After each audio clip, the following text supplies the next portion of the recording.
अस्सलाम वालेकुम गाइस, कैसे हैं आप सब। आई होप आप सब अच्छे होंगे और मैं भी अच्छी हूँ। तो आज हम आए थे चित्तौड़गढ़ किला देखने के लिए। तो अब हम आपको दिखाते हैं चित्तौड़गढ़ सिटी।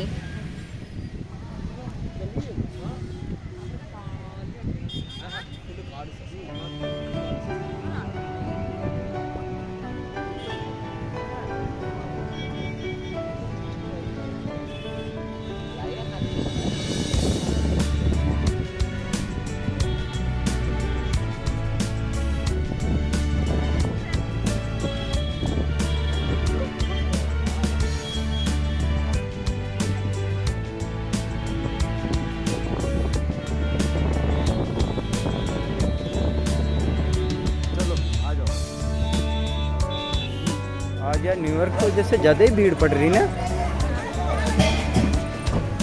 भीड़ तो यहाँ पे वैसे हमेशा ही पड़ती है, क्योंकि घूमने की जगह है। तो यहाँ पे कोई ना कोई घूमने जरूर आते ही आते हैं, इसलिए यहाँ ये जो अभी आप किला घूमने के लिए आए, ये 1500 साल पहले का किला है। इस किले को चित्रांगद मौर्य सूर्यवंशी राजा इस किले का निर्माण किया। सूर्यवंशी राजा ने इस किले का निर्माण किया, इसलिए जो मेन गेट बनाया गया सूरत की तरफ बनाया गया। सूर्य जहाँ से उदय होता है इस किले का मेन गेट है, उसको सूर्यपोल गेट बोला। पूरा किला 13 किलोमीटर के अंदर फैला हुआ है। 13 किलोमीटर के अंदर 113 मंदिर, 84 पानी की कुंड बावड़ी, 48 पैलेस बनाए गए राजा के टाइम। छोटे बड़े मिला के इस किले के अंदर 84 पानी की कुंड बावड़ी प्रेजेंट में देखने को मिलते हैं। इस किले के अंदर 27 हमले हुए थे। 27 हमलों के अंदर यहाँ के राजपूत 3 हमले हारे थे। तीनों हमलों के अंदर यहाँ की रानियों ने जिंदा आग में जोहर किया, ठीक है ना। उसी प्रकार से इस किले के अंदर में अभी जो आप मूर्ति, मंदिर, पैलेस जो भी देखेंगे सारा खंडर देखने को मिलता है। उदयपुर यहाँ से 300 साल पहले बसाया गया, वो नया देखने को मिलता है। वहाँ पे कोई चीज़ खंडित नहीं है। ये जो अभी सामने मंदिर देख रहे हैं, किले का सबसे बड़ा मंदिर आपको देखने को मिलता है। इस मंदिर का नाम है प्रेजेंट टाइम के अंदर कुंभ श्याम मंदिर। जब इसको बनाया गया था 8वीं शताब्दी के अंदर, बाप्पा रावल गुजरात से आए थे और मौर्य वंश को डिफीट देके अपना राज्य स्थापित किया था। उनके द्वारा इस मंदिर का 1440 के अंदर राणा कुंभा ने इस फोर्ट पे अपना राज्यकाल संभाला। राणा कुंभा ने इस मंदिर को रिनोवेशन किया और प्रेजेंट टाइम में राधा कृष्ण बलराम के मंदिर के नाम से ये जाना जाता है। इस मंदिर का आर्किटेक्ट 3 आर्किटेक्ट के द्वारा बनाया गया। पीछे से उड़ीसा का जगन्नाथपुरी मंदिर है, आगे से सोमनाथ का मंदिर है और बीच में जो खंभे लगे हुए हैं महाराष्ट्र में त्र्यंबकेश्वर मंदिर है। उस मंदिर के आर्किटेक्ट में इस मंदिर का आर्किटेक्ट बनाया। सामने जो छोटा मंदिर आप देखते हैं, इस मंदिर को मीराबाई के मंदिर के नाम से जाना जाता है। मीराबाई के बारे में हिंदुस्तान में सभी जानते हैं। उस जमाने में या तो राधा ने कृष्ण को हासिल किया था और या इस जमाने में मीरा ने कृष्ण को हासिल किया था। मीराबाई बचपन से कृष्ण का भक्ति करता था। मीराबाई का जब शादी हुआ तो मीराबाई अपने साथ कृष्ण का मूर्ति लेके आई थी। मीरा का शादी राजा बोध के साथ में हुआ था, जो राणा संग्राम सिंह के सबसे बड़े पुत्र थे। विक्रमादित्य और उदय सिंह दोनों छोटे भाई थे। इसी मंदिर के अंदर मीराबाई पूजा कर रही थी समय समय पर। जब अकाल कार्य तो उसके पति का मृत्यु हो जाता है तो मीराबाई अपना कृष्ण का मंदिर के संदर्भ में दिनचर्या यहीं बिताने लगती है। जब मीरा के पति का मृत्यु होने के बाद उसको सती होने के लिए बोला जाता है तो मीरा कहती है मेरे तो गिरधर गोपाल दूसरा ना कोई, और जाको राके सैया और मार सके ना कोई। राजा विक्रमादित्य मीरा के जो देवर थे वो इस किले की राजगद्दी बैठते हैं। भाभी को समझाया जाता है, भाभी साधु संतों के साथ बैठना छोड़िए, आप महारानी है, इस किले के अंदर महलों के अंदर रहिए। मीरा नहीं मानती है। इसी मंदिर के अंदर मीरा को मारने के लिए विक्रमादित्य के द्वारा विषपान कराया गया, जो अमृत के रूप में बदला। सेकंड बार मारने के लिए सांप का पिटारा बजेगा, जो फूलों के रूप में बदला। यहाँ से मीरा अपना कृष्ण का मूर्ति लेके चारों धाम की यात्रा करते हुए गुजरात के द्वारिकाधीश में मीरा लीन होती है। इसी मंदिर के बाजू में एक छोटी छतरी बनी हुई है, जो मीरा के गुरु थे ना संत रविदास, जिसके चरण पादुका यहाँ देखने को मिलता है। ये जो मूर्ति अभी आप देखते हैं, ये मंदिर के अंदर 2002 के अंदर नया मूर्ति लगाया गया मार्बल का। पहले इस मंदिर के अंदर मूर्ति नहीं थी। कृष्ण भगवान की जो मूर्ति मीरा साथ लाई थी ना, वो अपने साथ लेके गई थी। यहाँ भी मीरा कृष्ण का मूर्ति 2002 में लगाया गया बिरला ग्रुप के द्वारा।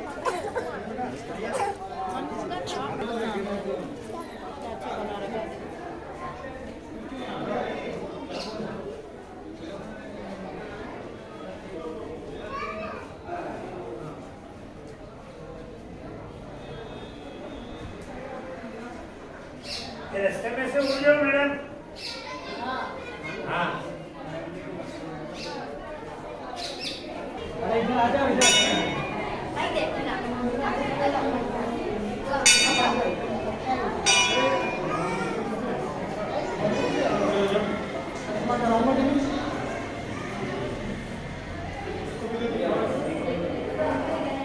यहाँ का फर्स्ट स्पॉट है, फर्स्ट मंदिर है ये। जो टावर आप देखते हो इसको बोला जाता है विजय स्तंभ। महाराणा कुंभा ने 14वीं शताब्दी के अंदर 2 मुगल राज्यों को एक साथ जीता था, उसी की यादगिरी में इस टावर को बनाया।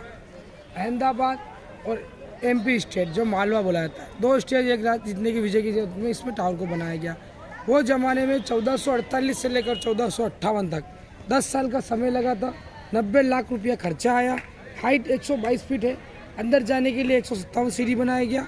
इसका जो आकार शिव के डमरू के आकार में बनाया गया।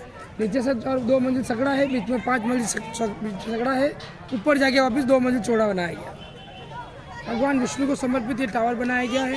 हिंदू धर्म में 9 ग्रह देवता मनाया था ना, इस हिसाब से 9 मंजिल का टावर बनाया गया। रामायण महाभारत सांस्कृतिक जितना भी हिंदू धर्म में भारतीय हुआ सारे पात्र आपको देखने को मिलते हैं। इसकी भी हर एक मूर्ति डैमेज पड़ी हुई है। इसको 2019 में जो कोरोना लगा था उस हिसाब से इसको बंद किया गया।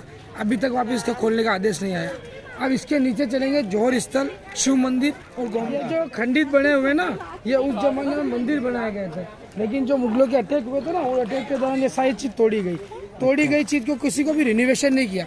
रिनोवेशन करने से हिस्ट्री खत्म हो जाता है। अच्छा, तो इसीलिए है जिसी हालत में पड़े हुए हैं, छोटा मोटा रिपेयर जरूर करते हैं।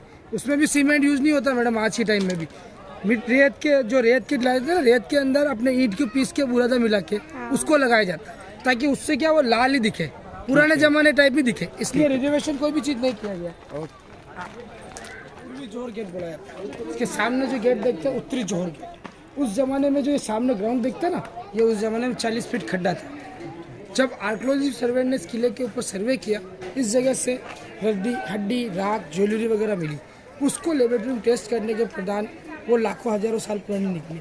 उसी के आधार पे इस ग्राउंड को जौहर स्थल के नाम से जाना जाता है। अर्जेंट टाइम में बोर्ड लगाया गया और हवन वेदी बना रखा है। वहाँ तिथि चेंज होते रहते हैं, लेकिन तिथि कभी चेंज नहीं होता। होली के 11वें दिन एकादशी आती है, उस टाइम यह बहुत मेला लगता है। राजपूतों द्वारा लेडीज को श्रद्धांजलि दिया जाता है। जो उस जमाने में छोटे बड़े बच्चे अपनी औरतों के बच्चे साथ में लेकर जिंदा आग में जली थी ना, उन लेडीज को श्रद्धांजलि दिया जाता है। वो सती माँ का मंदिर था। वो जो लेडीज खड़ी हुई है वो चबूतरा बना हुआ, उस जमाने में सती स्थल। उस सती स्थल के ऊपर जब किसी का पति अकाल कार्य मरता था तो लेडीज उसको साथ में लेकर जिंदा आग में जलती थी। उसको राजा राम मोहन राय ने बंद कराया था सती प्रथा। सामने जो मंदिर आप देखते हैं 11वीं शताब्दी का बना हुआ मंदिर है। इस मंदिर के अंदर भगवान विष्णु, ब्रह्मा, विष्णु, महेश तीनों को एक ही पत्थर के ऊपर 9 फीट के आर्किटेक्ट में इस मंदिर का निर्माण किया है। मंदिर के अंदर जाके देखेंगे एक चट्टान को काट के 3 फैसेज बना रखे हैं। 11वीं शताब्दी के अंदर बना हुआ मंदिर है। 14वीं शताब्दी के अंदर राणा कुंभा के फादर राणा मुकुल ने इसको रिनोवेशन किया, तो मुकुल जी के मंदिर के नाम से भी जाना जाता है। पर इसका नेचुरल नेम है समादेश्वर। समा यानी अपने आप में किसी को समाना। भगवान शिव ने 3 रूप बताए। मैं सृष्टि का रचिता करता हूँ, मैं भी पालन करता हूँ और मैं ही मोक्ष करता हूँ। तीनों का एक साथ हिंदुस्तान में 2 जगह मंदिर बना हुआ है। फर्स्ट एलिफेंटा केव में, सेकंड चित्तौड़ में। बाकी ब्रह्मा विष्णु महेश के अलग अलग मंदिर तो बहुत सारे हैं, लेकिन 2 मंदिर हिंदुस्तान के, जिसमें से एक ये है, एक एलिफेंटा केव में। इसके पीछे चलेंगे, एक लेक देखेंगे जहाँ उस जमाने में लेडीज नहाने के लिए आता था। पर्दा सिस्टम रहता था ना, तो गुफा के द्वारा आना जाना। जो आर्किटेक्ट आप देखते हैं, फर्स्ट में जो बनाया गया कमल की पत्तियों के ऊपर, जिस पर भगवान विष्णु समाते। सेकंड में देखिए टाइगर्स के मुंह बनाए गए जो शूरवीरता के लिए खिलाते हैं। थर्ड में लेडीज वगैरह डांस करते हुए एलिफेंट का मुंह बनाए गए हैं। फोर्थ में देवी देवता की मूर्ति है। इसके ऊपर जो देखते हैं आर्किटेक्ट, वो उस जमाने के अंदर पत्थरों पे होता था और इस जमाने में गहनों के ऊपर किया जाता है। ये लेडीज नृत्य करते हुए। इस मंदिर का आर्किटेक्ट पूरा इस किले के ऊपर दर्शाया गया है। प्रेजेंट में एक भी मंदिर मूर्ति सलामत नहीं है। इस मंदिर में किसी का नजर नहीं लगे। पूरे मंदिर के अंदर एक ब्लैक स्टोन लगा है। जैसे छोटे बच्चे को मदर टीका लगाता ना ब्लैक, नजर से बचाने के लिए, उसी हिसाब से एक स्टोन लगाया गया ब्लैक। बाकी जो ब्लैक दिखता है ना, इकाई की वजह से हुआ है। इस मंदिर के पीछे में एक लेक देखने को मिलेगा जिसे गौमुख कुंड कहते हैं।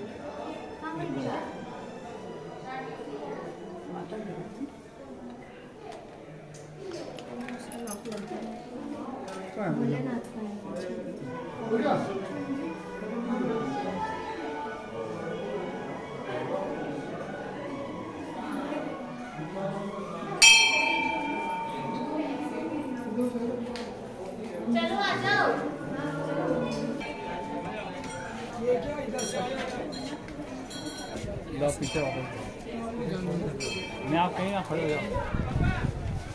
नहीं करेगा, नहीं काले भैया थोड़ा साइड में जाना भैया, ओ थोड़ा साइड में जाओ।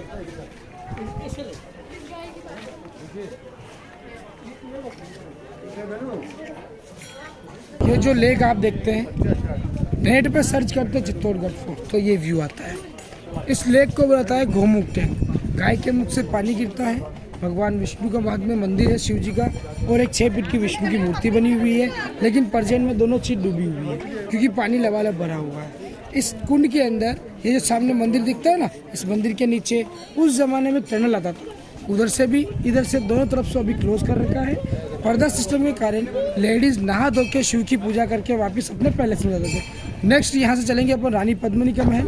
वो महल के अंदर रानी पद्मिनी 4 मंथ गर्मी के दिनों में ओनली वहाँ रहती थी। बाकी पीछे के में एक पैलेस बना हुआ है जिसका नाम है कुंभा पैलेस। वो पैलेस के अंदर 6 महीने के बजाय 8 महीने वहाँ रहती थी रानी पद्मिनी, क्योंकि उस टाइम उस पैलेस के अंदर में लाइट एंड साउंड चलता है शाम के समय। अभी वो आप चलेंगे रानी पद्मिनी का पैलेस। सामने जो पैलेस आप देखते हैं वो सेनापति पैलेस के नाम से जाना जाता है। उस जमाने में राजा के जितने भी सेनापति हुआ करते थे उस पैलेस के अंदर रहते थे। ये गोमुख टैंक के नाम से जाना जाता है। ये पूरा चित्तौड़ सिटी बसा हुआ है जो यहाँ का लोकल पब्लिक है। और अभी के टाइम में चित्तौड़ बाजार में 2 फैक्ट्री बनाया जाता है। एक सीमेंट फैक्ट्री बना हुआ है, एक जिंक फैक्ट्री बना हुआ है। 2 चीज़ चित्तौड़ के अंदर प्रेजेंट में मौजूद है। ये सामने बोर्ड लगा हुआ है, इसे जौहर स्थल कहा जाता है। प्रेजेंट टाइम में हवन कुंड बना हुआ है। लेडीज़ यहाँ पर श्रद्धांजलि दी जाती है। राजपूतों के द्वारा मेला लगता है होली के 11वें दिन। ये जो टावर का व्यू देखते हैं ये पूरा पीपल का झाड़ लगा हुआ है। और ये पूरा सीनरी यहाँ का है। 4 मोन्यूमेंट इस जगह आपको देखने को मिलते हैं। चारों मोन्यूमेंट्स अलग अलग जगह बने हैं। गौमुख टैंक, शिव मंदिर, जौहर स्थल और विजय स्थल। सारा मंदिर जो देखते हैं सारा डैमेज किया गया है। उसके पार्ट्स वगैरह इधर सामने रखे गए हैं, वो सामने देखने को मिलते हैं। जो खुदाई के अंदर निकले हुए पार्ट्स है ना वो सामने एकत्रित कर रखे हैं। बाटल में भरवा लेना।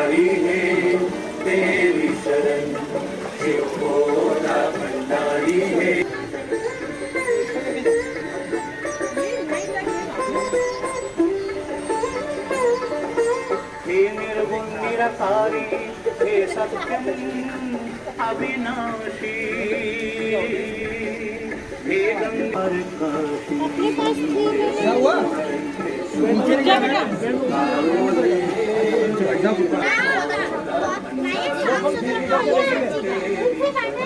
सामने जो आप पैलेस देखते हैं रानी पद्मिनी के पैलेस के नाम से जाना जाता है। इस पैलेस के अंदर रानी पद्मिनी ओनली गर्मियों के दिनों में 4 महीने रहती थी, क्योंकि उस जमाने में कूलर पंखे एसी तो होते नहीं थे। चारों तरफ पानी है, चूने का बना हुआ पैलेस है, तो एसी का काम किया करता था। इसी पैलेस के अंदर जब 1303 के अंदर अलाउद्दीन खिलजी ने किस किले पे अटैक किया था तो उसने अटैक के दौरान रानी पद्मिनी को देखने की मांग रखी थी। तो ऐसे फेस टू फेस तो किसी को दिखाई नहीं जा सकता। इस किले के अंदर 65,000 लोग रहते थे। अलाउद्दीन खिलजी ने 6 महीने तक किले की घेराबंदी किया। घेराबंदी के दौरान खाना पीना क्या नीचे से आता था। तो राजा एक अटैक होता है, राजा को पता नहीं चलता है। तो उस समय खाने की कमी की वजह से राणा रतन सिंह ने अलाउद्दीन खिलजी से संधि करना स्वीकार किया। संधि के दौरान अलाउद्दीन खिलजी ने मांग रखी कि हम रानी पद्मिनी का एक बार चेहरा देखना चाहते हैं। हमने सुना है रानी पद्मिनी इतनी सुंदर है, कुछ खाती पीती गले से दिखता है, पान खाती जबले से दिखता है। ऐसी सुंदर रानी को हम एक बार देखना चाहते हैं। तो दिखाने के लिए इस किले के अंदर लाया गया। सामने जो विंडो दिखाई देता है उस जमाने के अंदर विंडो के जगह अंदर रूम जो बना हुआ उसमें 4 आईने लगाए गए। चारों आईने को विपरीत दिशा में लगाया गया 90 डिग्री के एंगल के ऊपर। सामने जो सीढ़ी देखते हैं उस सीढ़ी के ऊपर पद्मिनी को बिठाया गया। पद्मिनी की प्रतिमा पड़ी पानी के अंदर और पानी के अंदर प्रतिमा पड़ी जो आईने के अंदर। आईने के अंदर इस प्रकार से दिखाया गया, वो भी एक फेस टू फेस नहीं दिखाया गया। पद्मावत जो मूवी बना है इसका विरोध होने के कारण एक तो रानी पद्मिनी को डांस करते हुए दिखाया गया और दूसरा कहा गया कि रानी पद्मिनी को अलाउद्दीन खिलजी को फेस टू फेस दिखाया, जबकि ये कुछ नहीं हुआ था। विरोध करने से उसको फोकट की पब्लिसिटी मिली। फोकट पब्लिसिटी से पिक्चर हिट हो गई। पिक्चर में कुछ करना ही नहीं पड़ा। ठीक है सर। इसके अंदर रानी पद्मिनी को दिखाया गया। जब अलाउद्दीन खिलजी इस फोर्ट के अंदर लाया गया तो मेहमान के रूप में लाया गया। मेहमान के रूप में लाया गया, फोर्ट के अंदर आया। जब अलाउद्दीन खिलजी आने का समय हुआ, रतन सिंह को कहता है कि आप आइए और हमें मेन गेट तक छोड़ के आइए। तो रतन सिंह कहता है सुल्तान ये तो हमारा फर्ज है, अपने घर पे गेस्ट आता है मुझे गेट तक छोड़ने जाते हैं। उसी हिसाब से छोड़ने गए, धोखे से कैद किया, किले में खबर भिजाया कि रानी को हमारे साथ सौंप दिया तो ठीक है, वरना हम रतन सिंह को मार के रानी को लेके जाएंगे। अब रानी दोनों सूरतों में उसकी इज्जत का सवाल है, उसके साथ जाएगी तो इज्जत खराब होती है और नहीं जाएगी तो इज्जत खराब होगी क्योंकि उसका पति मारा जाएगा। तो रानी ने चाल खेला, 1600 पालकियां बनाई गई किले के अंदर, 800 डोली सजी, 1600 राजपूत लड़कियों के बेस में राजपूत बन के उधर गए। जाने के बाद रतन सिंह को वहां से छुड़ाया गया, लेकिन भारी मारकाट मचता है, रतन सिंह शहीद होते हैं। तो रानी पद्मिनी अपनी इज्जत मान मर्यादा को बचाते हुए 16,000 दासियों को एक साथ लेकर जिंदा आग में जोहर करती है। तो ये रानी पद्मिनी का पैलेस है। इसी के सामने जो पैलेस बना हुआ है वो दासियों का पैलेस है। उसके अंदर अभी परजन में गार्डन लगा हुआ है।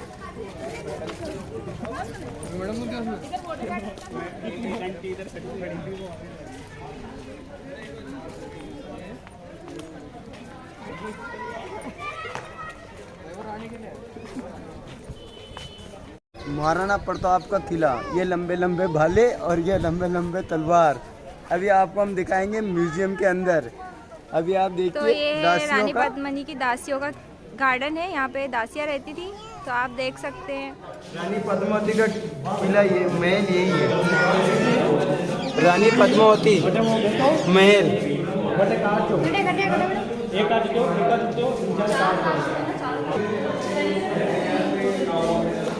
यहाँ पे पहले 4 कांच लगे हुए थे जहाँ से महाराणा प्रताप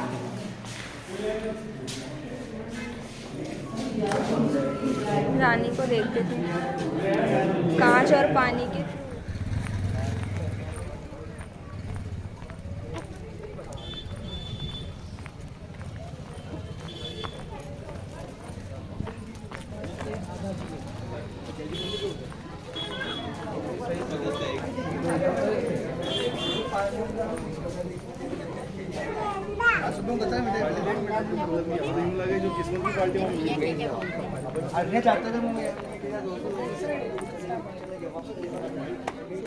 इसलिए बोला जाता है जब किले का निर्माण हुआ था उस समय इस रास्ते से आया जाता था।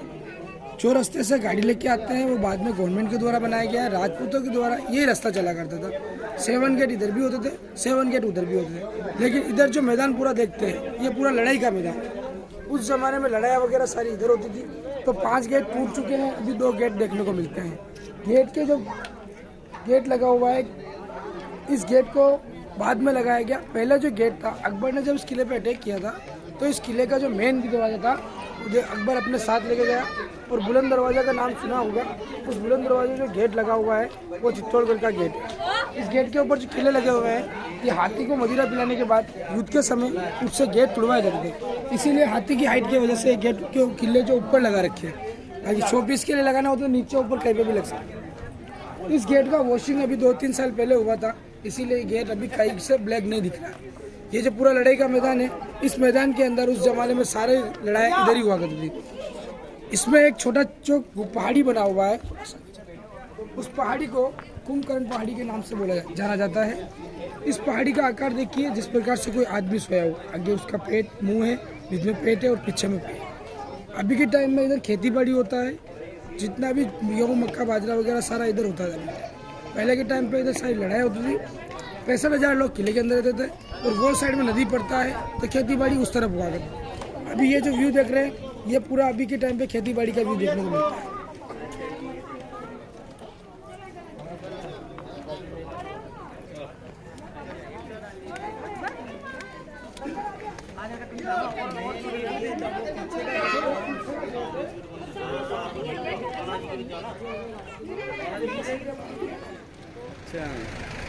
सामने जो टावर आप देखते हैं, इसको कीर्ति स्तंभ बोला है।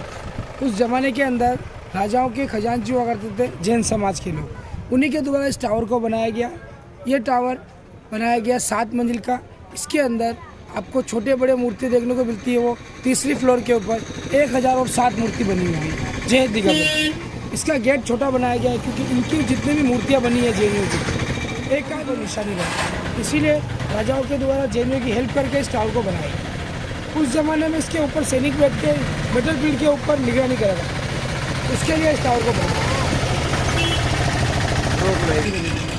मंदिर के अंदर जाने से जैन दिगंबर की मूर्ति देखने को मिलेगी। यह फोर्ट का लास्ट एंडिंग पॉइंट है। इसके बाद अगर आपकी इच्छा हो तो आप फोर्ट घूमने के बाद म्यूज़ियम देख सकते हैं। पर मेंबर म्यूज़ियम का 20 रुपये का टिकट है और उसके अंदर जो राजाओं के हथियार पड़े हुए हैं और मेन जो हथियार है उदयपुर सिटी पैलेस में देखने को मिलते हैं।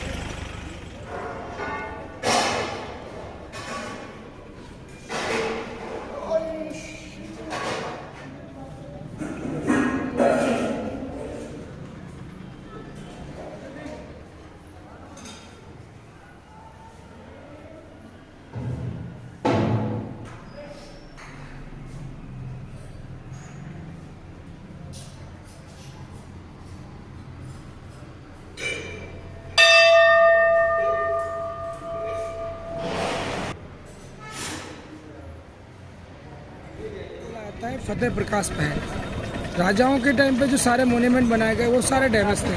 राजा का कोई गेस्ट आएगा उसके लिए कोई ठहरने की उपलब्ध व्यवस्था नहीं थी। 1906 के अंदर राजा फतेह सिंह जी ने इस महल को बनाया। इस महल को प्रेजेंट टाइम के अंदर म्यूजियम के रूप में कन्वर्ट किया गया है। इसके अंदर मेन जो हथियार है वो सारे उदयपुर सिटी पैलेस है और यहाँ पे इस बिल्डिंग को खाली नहीं छोड़ सकते। उसी हिसाब से राजस्थान गवर्नमेंट का म्यूजियम बना हुआ है। इसका चार्ज 20 रुपये टिकट है। पूरा के अंदर में फर्स्ट फ्लोर में आपको देखने को मिलता है, बाकी पूरा फ्लोर बंद किया गया है।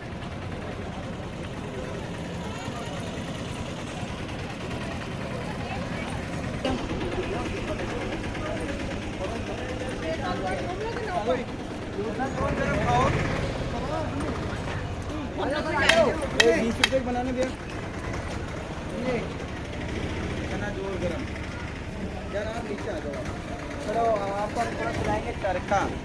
ये एक पपड़ी ले लो। अब अस्तु पापा को भूख लग गई है, बेचारे बिना खाए पिए घूम रहे हैं। बहुत मेरे बच्चे को भी भूख लग रही है, आपको भी लग रही है ना? मम्मा क्या करी है? लो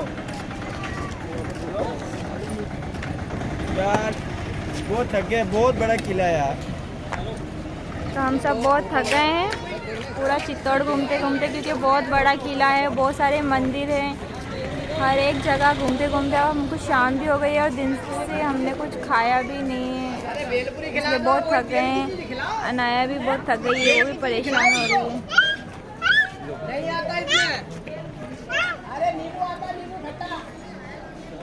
तो जैसे कि आप दीजिए इजाज़त, मिलते हैं नेक्स्ट ब्लॉग में, तब तक के लिए खुदा हाफिज़।